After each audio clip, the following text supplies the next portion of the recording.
What's up, guys? Tim Halstead here for episode 42 of this time it's putting the old 409 Cleveland back together.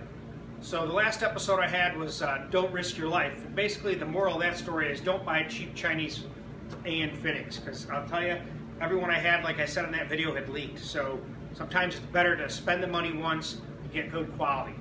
And like I said before, I want to welcome Oren Brothers. They're going to help me out. Hopefully tomorrow we'll be talking on the phone. I sent them a diagram of the fuel system that I'm going to set up for this, which is based on Pro Systems recommendations. Before I always ran the Barry Grant pump with a bypass going into the cell. This is with a bypass coming out the regulator. I don't know really that much of the difference. Maybe those guys can tell me when I talk to them. That's Johnny or Joel at Oren Brothers. Patrick at Pro Systems, thanks, man, for hooking me up with that new carburetor, that King Cobra. That's bad, man, I'm telling you. Can't wait to get that on there. And Smith Brothers push rods. I talked to Jeff over on Friday, and he gave me information on push rods that he would recommend. We're going to go over some of that. I'm also setting up the heads now, like I had told you before. Now that I got a height mic, I was checking the height on the install. Now, Mark Chacon at Bullet Cams recommended that I set it up at 1.95 installed height, which according to their spring chart is about 282 on the seat. So it's going to be like in the 760 to 80 range. They have recommendations, but I want to see what I got, and then I can measure it and get a better idea. But it's cool that that information is out there. And I thought I had the springs pretty damn close, but remember I changed the exhaust valves, so they're a little longer. That's going to change that installed height. But when I did it before at Roadies, I used a telescoping gauge, and then I measured it with a mic. You know, there's a margin of error there trying to hold the retainer up and get that in there and the spring open. This way it's coming out, they'll be perfect, man. That thing's going to hit some RPM, that's for sure. So I want to give a shout out to Brian Gilchrist. I'll tell you, me and Brian have been friends for a long time. He has that 69 Mustang. It's bad, man. It was running, I don't know what it was running, Brian, 950s or something with that 434 Windsor with CHI heads. So I ended up buying the crank and rods from him, and I appreciate that. We're going to put that in the DragBoss. What we got here is a Cali's Dragon Slayer crank, 4-inch stroke, 275 mains, and then what I'm going to put along with it are these Crowler, I think they're called Magnalite Series 93, or Magnalite 93 Series 5. They got the better rod bolts in it. It's good for 1,000 horsepower according to their website. But look at these things, man. They're a work of art. Now let's compare that to, here's a scat rod, an H-beam that I ran. Now this is a 4-inch stroke 2. And these are going to Dr. Ron Burgess with Awareness Motorsports, Dr. Ron Racing. We made a deal. Actually, I sold him that crank, the other Cali's I had that was 4-inch, and we made some trading, and I'm going to hook them up with these rods. But just look at the two. Here they are. When you see this beam, look at that thing. Difference between billet and that's just steel. I'm not sure what strength it is. So I'm pretty psyched. This DragBoss is going to crank, that's for sure. Wanted to show you something else that I noticed. We're talking about the XE block. That's kind of a hot topic all the time. So I have one over here in the corner, and I was looking at the main caps because my buddy Blake Livingston was asking about the main caps, because they are a different main cap compared to the regular 4-bolt one the Cleveland 4Vs have, or the 4-bolt blocks. And look at, here they are here. Here's the caps. You can see this one's the XE, but you can see the difference in it right in here. This whole shoulder is much bigger in here compared to this. It's just a meteor looking cap, there's no doubt about that. So I don't know if you can see the difference, but definitely a difference in those caps. Kind of tell you where I'm at. Like I said, I'm setting the heads up over here, which hopefully I'll have those done in this week. I'm going to show you what we got. So here's the previous titanium intakes I'm putting back in. Like I said, I'm going to check the installed height, and I'm going to measure the rocker arm geometry using the mid-lift theory. I'm going to try to do that on the next video. Here's the titanium exhaust valves. You can see that right there. Nice. Boy, these are light. Thanks, Dana Sniff. I appreciate it. We're going to put these in the heads. They're, again, like I said, they're longer with the valve and the lash cap, so I have to adjust for that with the installed height. I'm going to try to keep that installed height at 1.95, and then the chart they said was that's 282 on the seat. So let's get these mains torqued, and then we'll set the thrust on this, and then we'll be done with that. And then I'm going to take all the rod caps off, clean them all up, re-moly them or with the Ultra Torque ARP lube, put them all back together, and re-torque everything so I know it's all back the way it should be. Because a couple of those installed heights were a little loose, and that's the margin error. You're using that telescopic gauge, try to get that right installed height, and then you're measuring it again. There's a couple areas where you could have an error. So with a spring mic, the height mic, and I'll show you a video on that. I'll mock it up and I'll show you a video on that. But here's the height mic here. And when you put it down through, the valve's up through here, the retainer's on here, you put the locks, and you just adjust it till it's tight. It's simple. Then you can read it. You know, this gauge here, like there's what? 1,700 right there. 1,710, 1,720. So it's not hard to do at all. And you can replicate your measurements. Before, with that telescopic gauge, it was real technique dependent. Previously, I had cleaned up all the studs. I took them all out. I cleaned all the threads up, dried it out. I re-put the ARP Ultra Torque on all the studs, cleaned all the bearings up, put them back in there. And I have pictures of the bearings. I'll snap and throw a couple pictures in so you can see them. All the studs are tightened up. Made sure that my windage tray would clear everything. So I know when I put this together before, I'm pretty sure I used oil. You know, that's how Rody did stuff, and I just don't want to take any chances with stuff here, what I got. And since I had to take it apart, I'm just going to put it back together the way they recommend it with some ARP lube. I think it's good to have everything on there the same.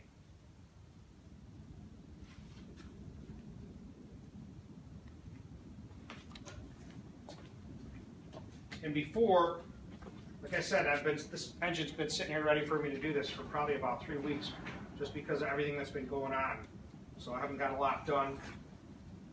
My main priority was to get the heads figured out in case I had to get shims, or however that worked out. So that's awesome.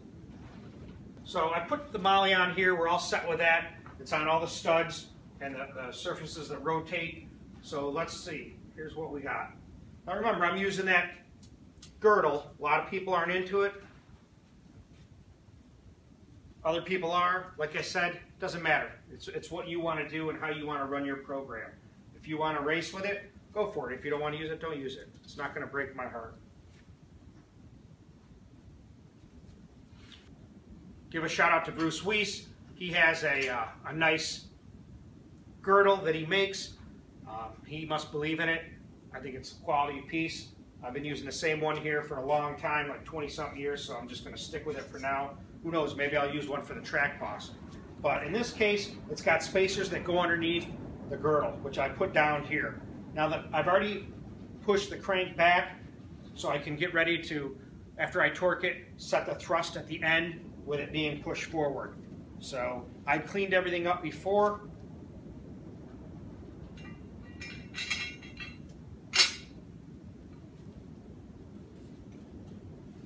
And then one thing you don't want to forget when the time comes is put the old drive shaft down.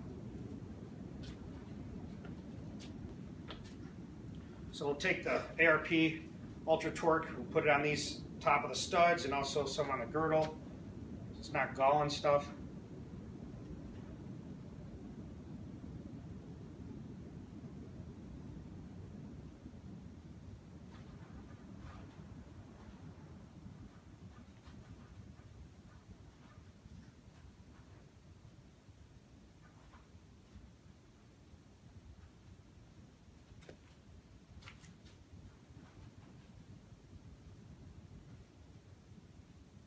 I think this makes a big difference.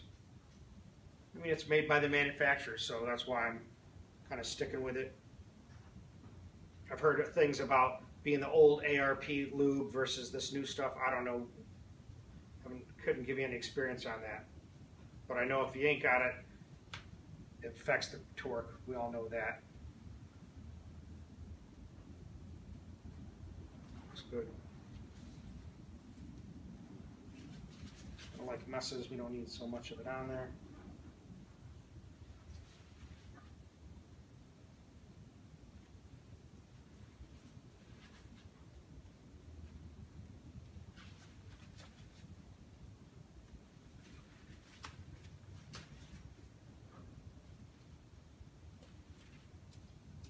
You know, I'd mentioned before about the people that sponsor me, and I saw someone said that I'd be a good salesman. That's kind of funny. I appreciate that. But I'm just trying to let people know what's out there. You know, if you don't ask and look around and see who makes what and see who can help you with what, then you're missing out on stuff. If you're just looking at a catalog, you're missing out on that personal experience, and that's what makes a difference, especially when you're building a motor. Whether it's the machine shop you're working with, the machinist, or the parts you're buying.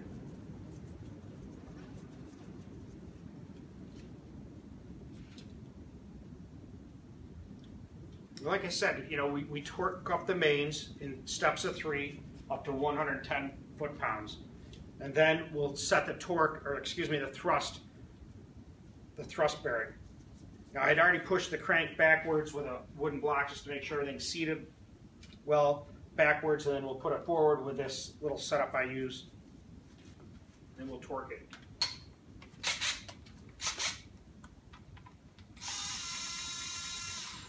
You know, I'm just snugging this down, nothing crazy. Doing it in an even fashion.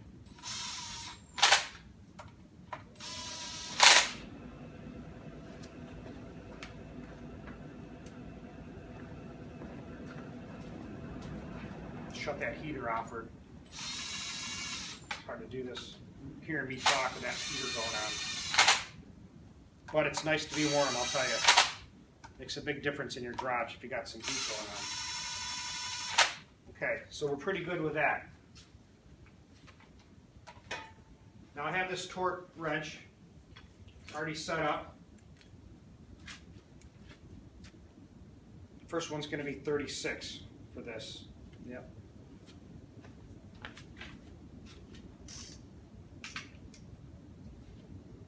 So you draw them up snug. Don't just hit the one and go 36 pounds.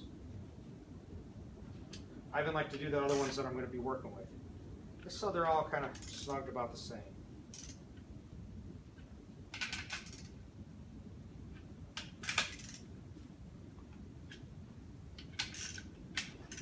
And obviously you make sure the cap's already centered in the registers before you go doing all this stuff.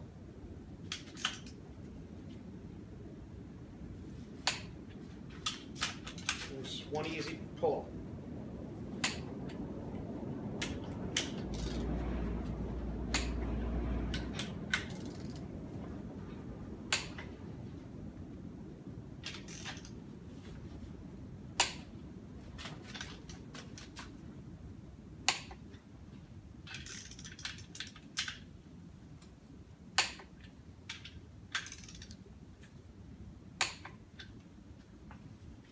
That guy up, 72.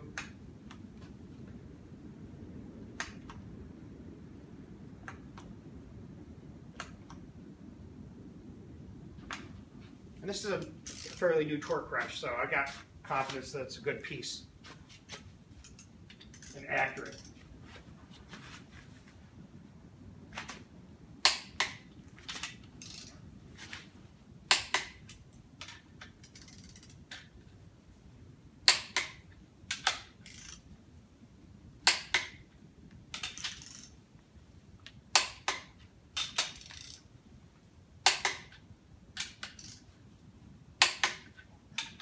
No boys allowed in this area, tell you.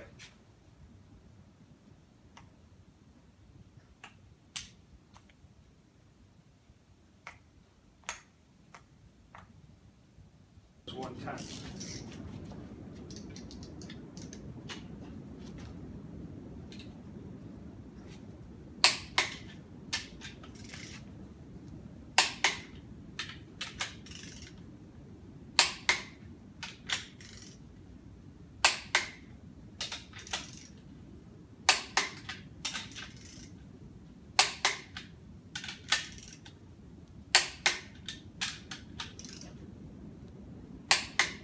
So that's all 110 but the center thrust. So I'm going to go by and just make sure they're good.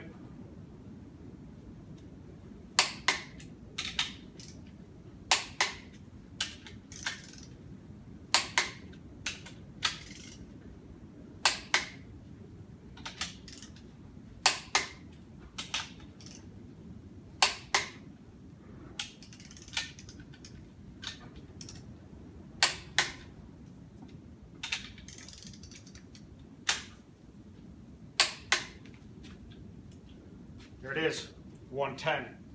So let me put this back down, 36. And then what we'll do is we're going to set this thrust. Here's what I do. I just take this little guy here. I'll take Blake Livingston's hammer. I'll just set this here.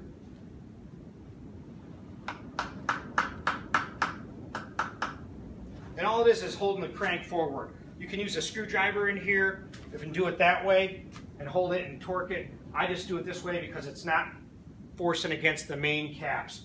It's forcing just against the end of the crank and the engine stand, pushing it forward. So I like it that way.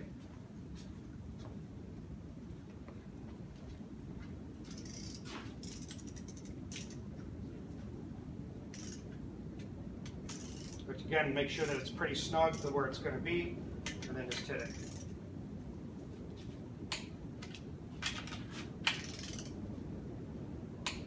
Good.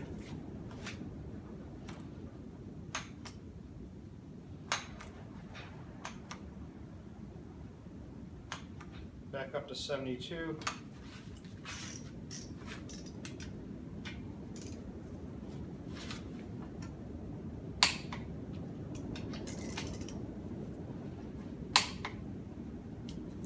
Up to 110.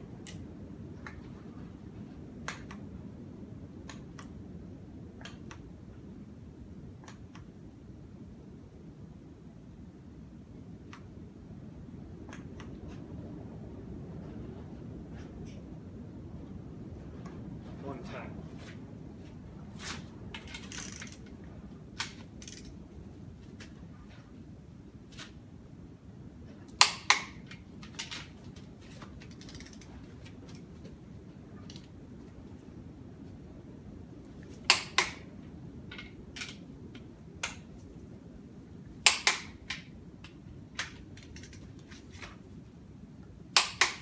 Nice. Turn the engine a little bit, but that's okay. Should be good to go. So I got all the mains torqued to 110 foot-pounds, and I torqued the last one, the thrust bearing with it pushed forward to 110. So I set up my dial indicator, and we're going to measure crank end play. I think it's 4 to 10 is what they want. This time I'll use the 2 screwdrivers for the counterweight so I can move it back and forth. Forward, it's about 5 thousandths. Backward, 0. Back and forth, about a little over 5 thousandths. Let me show you. Let me see if you can see that right there.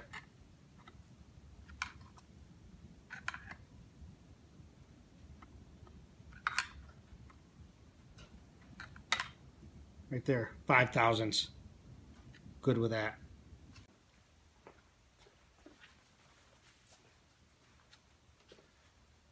Well, there you have it. You saw the crank end play at 5 thousandths. That's good to go for me. The mains are all torqued at 110. Again, good to go. So the next thing I'm going to do is loosen up the rods. I want to take all the rod bolts out, clean them all up like I did with the mains, make sure the bearings are good. I'm going to dyno this at Todd Quinn's Platinum Engine Design. I want to make sure it holds up. So I want to make sure that the rods are good. The mains are all good. I'll try to put a picture up on the video so you can check them out. They're coated bearings, so they kind of look like a black color. And once I get the rods all set up, then I'll put the windage tray back on. Thanks, Blake, for the windage tray. I already pre-fit it again when I did it initially and just double-checked it and scribed an area so I know it goes on perfect. You know, there's going to be probably 10 horsepower, I'm telling you right there. So that'll be the next thing.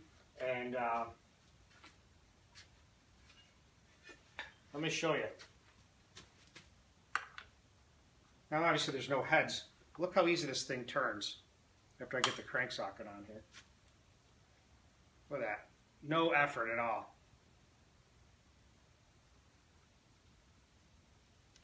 So that's nice.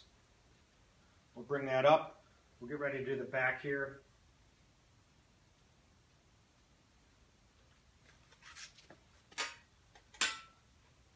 And I'd like to use a feeler gauge in here too, if you're going to take these out. So you're not stressing the cap and the bolts.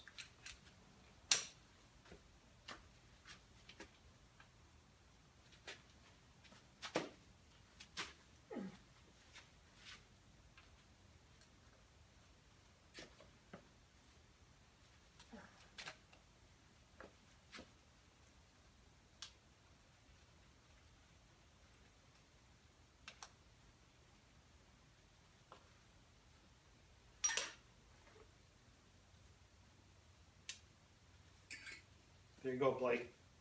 It's a little tap for you. Not much.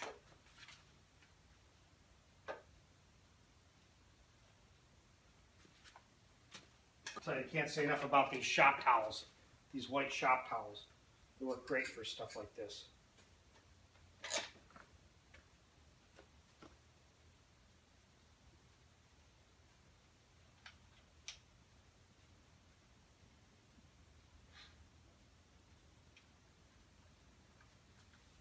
Another lug tap here.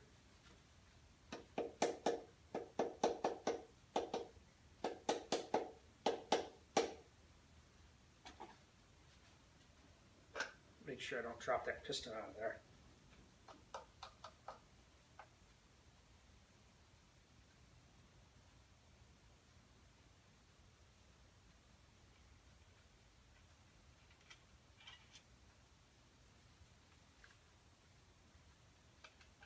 And then you want to make sure you got the cap orientation when you go to pull this off.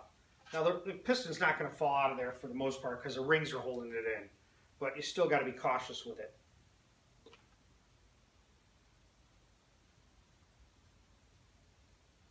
And I see a part number there, and just to make sure I got the orientation, I'm not going to mess up here.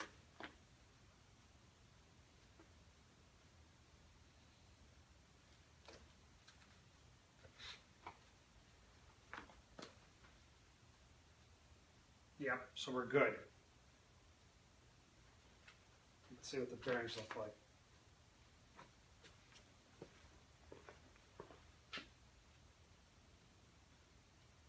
Look pretty good. Crank looks great. So like I said, I'm going to go through all these, get them cleaned up and retorqued. I'll do that, and then we'll put the windage tray on, and we'll be getting this thing back together. Let me just set that back there for now. So I appreciate everybody subscribing and sharing, everybody that sponsored me, Orm Brothers and Smith Brothers and Patrick at Pro Systems. Thank you, Brian Kilchrist, for hooking me up with this crank and rods. That's a Cali's Dragon Slayer. It's a nice shape, internally balanced with those matching billet Crowder rods. It's a serious package there. We're going to put some power together with that DragBoss, I'll tell you right now. Once those Blue Thunder heads are ported by Morgan, I bet you that thing's going to make 850 without any problems. I'll get the heads back together now that I got shims coming from Summit. And some of those installed heights were off by a bit. I mean, I saw one that was like 2.10, and I wanted 1.95, so that makes a big difference on seat pressure right there. You lose a lot of poundage with only a little bit of thousandths. And that's something to pay attention to when you're setting up your own heads. Read that. They have a whole graph and chart that you can kind of compare what it should be in regards to installed height and where it is when you have your cam lift. So that'll give you a lot of information on the spring and at packs, so check them out. When I come back, I'll have all the rods all done. We'll put the windage tray on, the oil pan, oil pump drive shaft, and we'll keep going. Thanks for tuning in, watching. Episode 43 is on its way.